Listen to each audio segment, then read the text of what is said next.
నమస్తే, welcome to burning topic.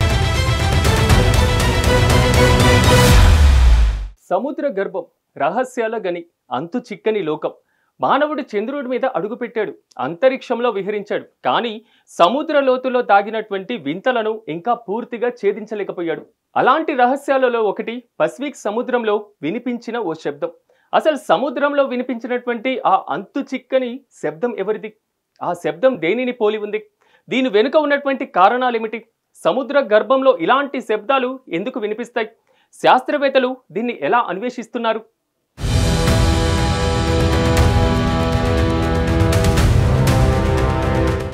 వేల కిలోమీటర్ల అంతరిక్ష లక్ష్యాలను చేరుకుంటున్న మానవుడు భూగోళంపై ఉన్న సముద్ర గర్భంలో ఏముందో మాత్రం అర్థం చేసుకోలేకపోతున్నాడు. అందుకే సముద్రంలో ప్రతిదీ వింతే.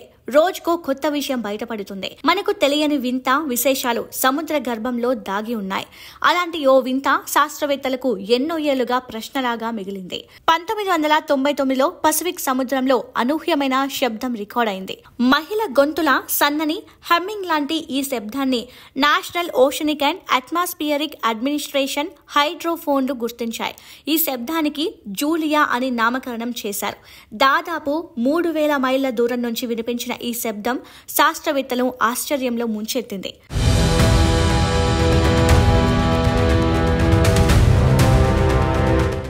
జూలియా శబ్దం బ్రాండ్స్ ఫీల్డ్ స్ట్రెయిట్, కేప్ అడారే మధ్య సముద్ర లోతుల్లో సుమారు 3 నిమిషాలు వినిపించింది. ఈ శబ్దం విస్తృతంగా ప్రయాణించి వేల మైళ్ల దూరంలోనే హైడ్రోఫోన్లలో రికార్డ్ అయింది. సముద్రంలో శబ్దాలు ఇంత దూరం ఎలా ప్రయాణించాయనే ప్రశ్న కూడా ఈ విషయంలో ఆసక్తిని రేపాయి. శాస్త్రవేత్తలు దీన్ని ఐస్ బర్గ్ల కదలికతో ముడిపెట్టారు, కానీ ఖచ్చితమైన కారణం గుర్తించలేకపోయారు.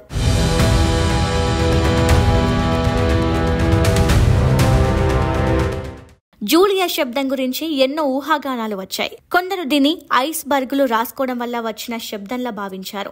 కొందరు ఈ శబ్దాన్ని సముద్ర జీవుల సౌండ్ అని, భూకంపం వల్ల వచ్చిన శబ్దమని, మరికొందరు అగ్నిపర్వత కదలికల వల్ల వచ్చి ఉంటుందని చెప్పుకొచ్చారు. కానీ అందరివి ఊహాగానాలే. కొన్ని నివేదికలు నాసా ఉపగ్రహాలు ఈ ప్రాంతంలో అసాధారణ నీడలను గుర్తించినట్లు తెలిపాయి. ఈ శబ్దం సముద్ర లోతుల్లో రహస్యాలను తెలుసుకోవాలనే ఆసక్తిని మరింత పెంచింది.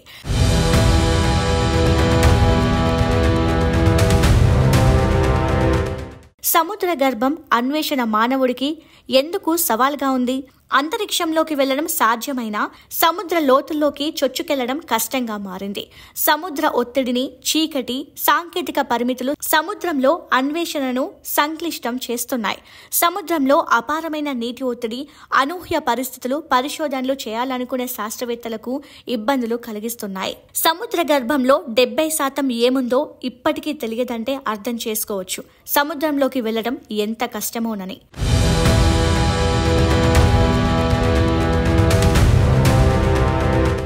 ప్రస్తుతం America, China, Japan, France, Russia వంటి దేశాలు సముద్ర గర్భం అన్వేషణలో భారీగా పెట్టుబడులు పెడుతున్నాయి. China ocean research institute, Japan agency for marine earth science and technology వంటి సంస్థలు సముద్ర లోతుల్లో పరిశోధనలు నిర్వహిస్తున్నాయి.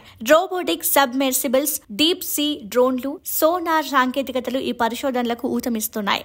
ఈ దేశాలు సముద్ర గర్భంలో ఖనిజాలు, జీవ వైవిధ్యం, భౌగోళిక కార్యకలాపాలపై దృష్టి సారిస్తున్నాయి. ఈ పరిశోధనల సమయంలో కొత్త వింతలు బయటపడుతున్నాయి. అలా బయటపడిందే జూలియా శబ్దం.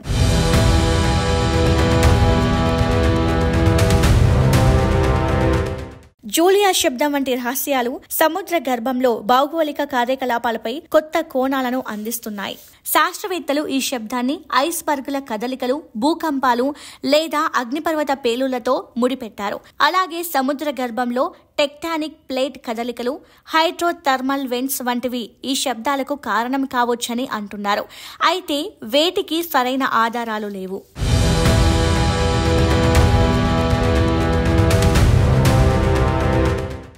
ఏళ్లు గడుస్తున్న జూలియా శబ్దం రహస్యం ఇప్పటికీ ఛేదించబడలేదు. సముద్ర గర్భం ఇంకా అన్వేషించని లోకంగా మిగిలిపోయింది. ఎన్ఓఏఏ, నాసా, ఇతర సంస్థలు ఈ శబ్దాలను అధ్యయనం చేస్తున్నప్పటికీ సముద్ర లోతులు కొత్త ప్రశ్నలను లేవనెత్తుతున్నాయి. అమెరికా, చైనా, జపాన్ వంటి దేశాలు సముద్ర గర్భంలో పరిశోధనలను ముమ్మరం చేస్తున్నాయి. సముద్ర లోతుల రహస్యాలు మానవ జ్ఞానాన్ని మరింత విస్తరింపజేస్తాయనడంలో సందేహం లేదు.